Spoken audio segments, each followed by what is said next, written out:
que él podía cambiar de opinión sobre ellos sin parecer débil, en particular si lo hacía en forma independiente, no estando en prisión. Chou aplicó la misma filosofía a cada una de las situaciones descritas: mostrarse inferior, inofensivo y humilde. Esto importará si al final obtienes lo que quieres: tiempo de recuperación de una guerra civil, un tratado, la buena voluntad de las masas. El tiempo es tu principal anua. Conserva pacientemente en tu cabeza tu meta a largo plazo, y ni una persona ni un ejército podrán oponerte resistencia. Y el encanto es la mejor manera de ganar tiempo, o de ampliar tus opciones en cualquier situación. Por medio del encanto puedes seducir a tu enemigo para hacerlo retroceder, lo que te concederá el espacio psicológico que necesitas para urdir una contraestrategia efectiva. La clave es lograr que a los demás los venzan sus emociones mientras tú permaneces indiferente. Ellos podrán sentirse agradecidos, felices, conmovidos, arrogantes, lo que sea, siempre y cuando sientan. Una persona emotiva es una persona distraída. Dale lo que quiere, apela a su interés propio, hazla sentir superior a ti. Cuando un bebé toma un cuchillo filoso, no trates de arrebatárselo. En cambio, mantén la calma, ofrécele dulces, y el bebé soltará el cuchillo para tomar el bocado tentador que le brindas. 4. En 1761 murió la emperatriz Isabel de Rusia, y su sobrino ascendió al trono, bajo el nombre de Pedro III. Pedro había sido siempre un niño: en el fondo jugaba con soldados de juguete mucho después de la edad apropiada para ello, y entonces, como zar, podría hacer finalmente lo que se le antojara, y que el mundo rabiase. Así, firmó con Federico el Grande un tratado muy favorable para el soberano extranjero. Pedro adoraba a Federico, y en particular la disciplina con que marchaban sus soldados prusianos. Esta fue una debacle en los hechos. Pero en asuntos relativos a la emoción y la etiqueta, Pedro fue más injurioso todavía: se negó a guardar luto con propiedad por su tía la emperatriz, y reanudó sus juegos de guerra y sus fiestas pocos días después del funeral. Qué contraste con su esposa, Catalina. Ella se mostró respetuosa durante el sepelio, aún vestía de negro meses después, y a toda hora se le veía junto a la tumba de Isabel, rezando y llorando. No era rusa siquiera, sino una princesa alemana que había llegado al este para casarse con Pedro, en 1745, sin saber una sola palabra de la lengua nacional. Aún el más rústico campesino sabía que Catalina se había convertido a la Iglesia Ortodoxa rusa, y que había aprendido a hablar ruso con increíble rapidez y soltura. Ella era en el fondo, se pensaba, más rusa que todos esos petimetres de la corte. Durante esos difíciles meses, mientras Pedro ofendía a casi todos en el país, Catalina mantuvo discretamente un amante, Grigori Orlov, teniente de la Guardia Real. Fue por medio de Orlov que se esparció la noticia de su piedad, su patriotismo, su actitud para gobernar. De cuánto mejor era seguir a esa mujer que servir a Pedro. A altas horas de la noche, Catalina y Orlov conversaban, y él le decía que el ejército estaba con ella y la instaba a dar un golpe de estado. Ella escuchaba con atención, pero siempre contestaba que no era momento para tales cosas. Orlov se preguntaba si quizá ella era demasiado delicada y pasiva para una decisión tan importante. El régimen de Pedro fue represivo, y los arrestos y ejecuciones se acumularon. Él también se volvió más abusivo con su esposa, amenazando con divorciarse y casarse con su amante. Una noche de copas, fuera de sí por el silencio de Catalina y su incapacidad para provocarla, él ordenó su arresto. La noticia se propagó pronto, y Orlov corrió a advertir a Catalina que se le encarcelaría o ejecutaría a menos que actuara rápido. Esta vez Catalina no discutió: se puso su vestido de luto más sencillo, apenas si se arregló el cabello, siguió a Orlov hasta un carruaje que la esperaba y se precipitó al cuartel del ejército. Ahí los soldados se postraron y besaron la orla de su vestido. Habían oído hablar mucho de ella, pero nadie la había visto nunca en persona, y les pareció una estatua de la Virgen que hubiese cobrado vida. Le dieron un uniforme militar, maravillándose de lo hermosa que se veía con ropa de hombre, y marcharon bajo el mando de Orlov al Palacio de Invierno. La procesión creció conforme atravesaba las calles de San Petersburgo. Todos aplaudían a Catalina, todos pensaban que Pedro debía ser destronado. Pronto llegaron sacerdotes a dar a Catalina su bendición, lo que emocionó aún más al pueblo.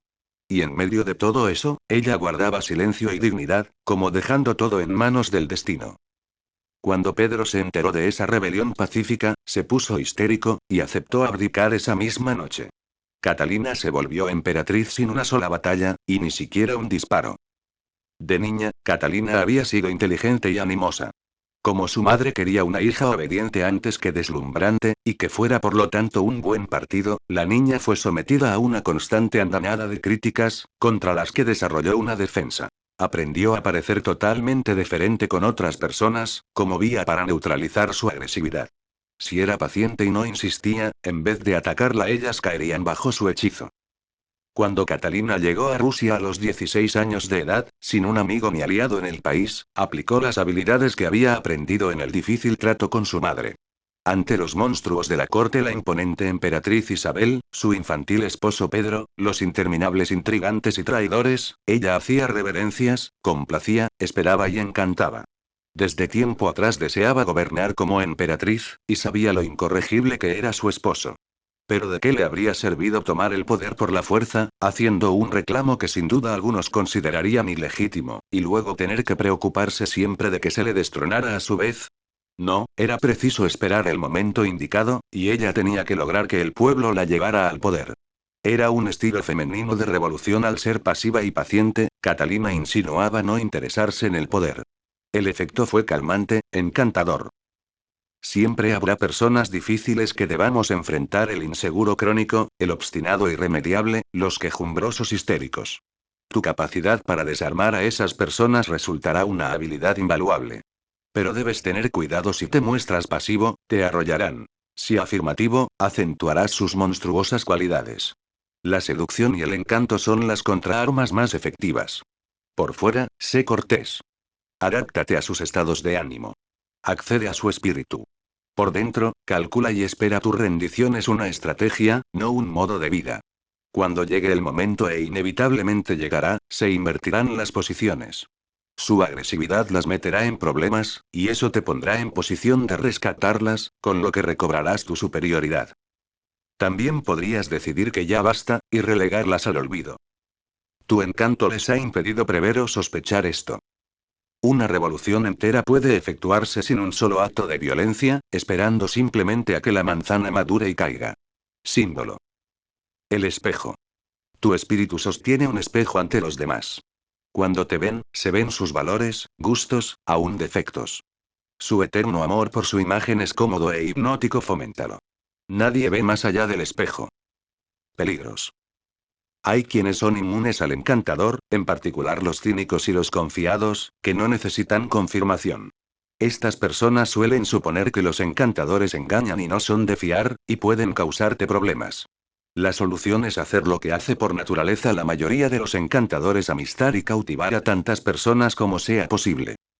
Asegura numéricamente tu poder y no tendrás que preocuparte por los pocos que no puedas seducir. La bondad de Catalina la Grande con todos con los que conocía le produjo una amplia reserva de buena voluntad que rindió frutos después. Asimismo, a veces es encantador revelar un defecto estratégico. ¿Hay una persona que te desagrada? Confiésalo abiertamente, no pretendas encantar a ese enemigo, y la gente te creerá más humano, menos escurridizo. Disraeli tuvo ese chivo expiatorio en su gran némesis, William Gladstone. Los peligros del encanto político son más difíciles de manejar. Tu método conciliador, movedizo y flexible de hacer política volverá enemigos tuyos a todos los rígidos creyentes de una causa. Seductores sociales como Bill Clinton o Henry Kissinger a menudo pueden conquistar al adversario más empedernido con su encanto personal, pero no pueden estar en todos lados al mismo tiempo. Muchos miembros del Parlamento inglés juzgaban a Disraeli un sospechoso maquinador.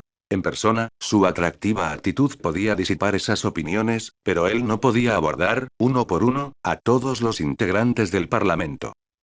En tiempos difíciles, cuando la gente ansia algo firme y sustancial, el encantador político puede verse en peligro. Como demostró Catalina la Grande, el momento oportuno lo es todo. Los encantadores deben saber cuándo hibernar, y cuándo es oportuno su poder de persuasión. Conocidos por su flexibilidad, a veces deben ser lo bastante flexibles para actuar con inflexibilidad. Zhou Enlai, el camaleón consumado, podía hacerse pasar por comunista a ultranza cuando le convenía. Nunca seas esclavo de tus poderes de encantamiento. Manténlos bajo control, para que puedas desactivarlos y activarlos a voluntad.